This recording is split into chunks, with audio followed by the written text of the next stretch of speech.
Joining us in the kitchen today on behalf of EA, FIFA 2014 is Drake. FIFA 2014 is in the stores now. Yeah, so is Nothing Was the Same, Drake's new album. You can check that out, and we've got all kinds of questions for him today. What was it like recording this new album in Marvin Gaye's studio where he did Hear My Dear?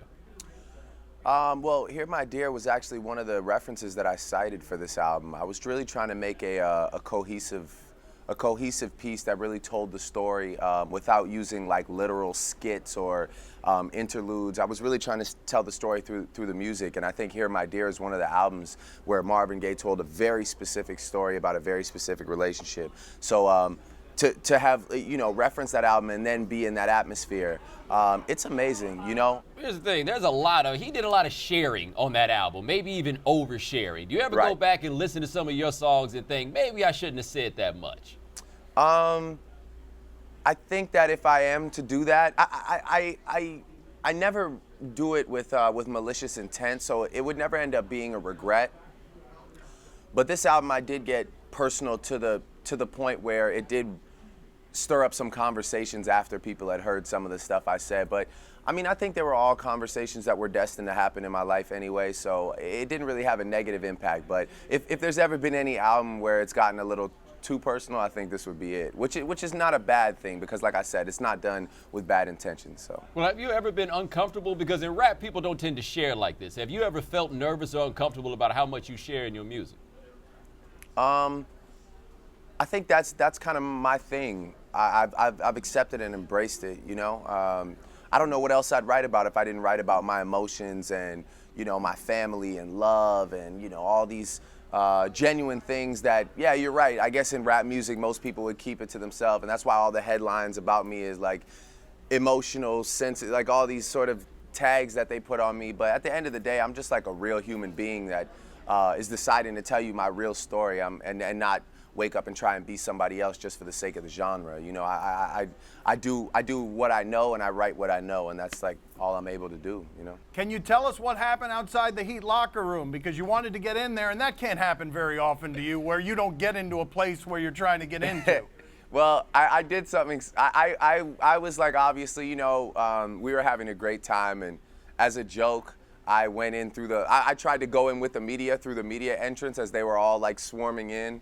And like the guy, it was just an amazing moment. It's actually like, my friend's laughing because he was with me when it happened, but it's one of my favorite moments of that night. That was a great night, one of the greatest nights of my life, but that was probably the highlight, was getting denied by that old guy and it making like news everywhere. I thought that was like pretty, that's a classic moment. Because I mean, I'm allowed to go in the Heat locker room for the most part, but I just tried to do it a funny way, and it didn't work out for me. I'll never do it again, but it was good for the time being. Yeah, how'd you feel thinking like, I am a big star and I am about to try to sneak in to get into something? Well, I mean, it's good to know that that guy's doing his job. Some things are sacred. For example, like the Heat locker room on the night of the NBA Finals. I mean, not anybody should be able to walk in there, and he clearly knows 0 Drake songs. And I don't blame him. He was like 89 years old, so it was like, I understand. Hats off to that gentleman that was doing his due diligence as security. I respect it.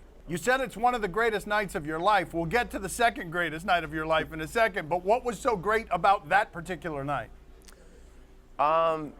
I'd never been to something that big. It was just a grandiose production, to see somebody who I'm friends with, achieve victory, something that I know he wanted really bad, and just to watch him in all his glory with family and friends there, and the entire city of Miami celebrating.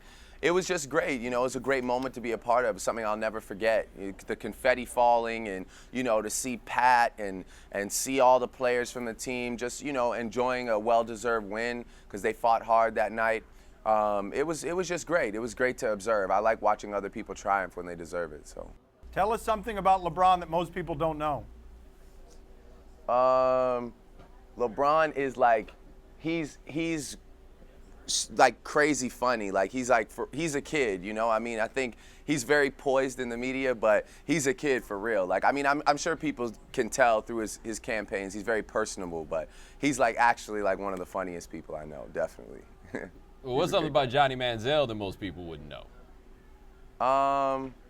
that he's not who you think he is. Like, you know, the media portrays him as this, like, you know, wild college kid that's like struggling with being a star athlete but wanting to live a college life. And I think that the story of him struggling with that is more appealing than just him being a flat-out star with a pure heart, and that's really who he is. You know, he's a good kid. You know, he's had the opportunity to come around me and do wild things, and those wild things never happen. You know, he's always very focused. He knows the consequences. And, you know, I mean, obviously there's some accountability that needs to be taken on his part for past things. But like I said, you know, earlier, it's all stepping stones, man. Like, you know, this thing, when the spotlight's on you from inception, it's tough. You know, you got to learn in the media, and that's a difficult thing. So, what are these wild things you speak of that Johnny Manziel could have gotten into with you? Tell us something about these wild things. I don't know. I'm a rapper, you know. People have a perception about rap life. I'm not the guy people think I am either, you know. People think I'm probably like, you know, drinking and at the strip club and doing, but I'm like a very, like, you know, I'm actually a reserved, quiet individual. You know, we have fun, don't get me wrong, but You do have a whole lot of songs about going to the strip club. You understand why people think you go to the strip club, right? I mean, I'm from Houston. I know what's going on here. I'm not saying I don't go. I just don't go with Johnny Manziel. You understand what I'm saying? I care about the guy. That's not a place we're going together. You're a good friend. Yes, yes. No. Oh. We don't feel that. A fake friend, where your real friend's at. We don't like to do too much explain. Drake.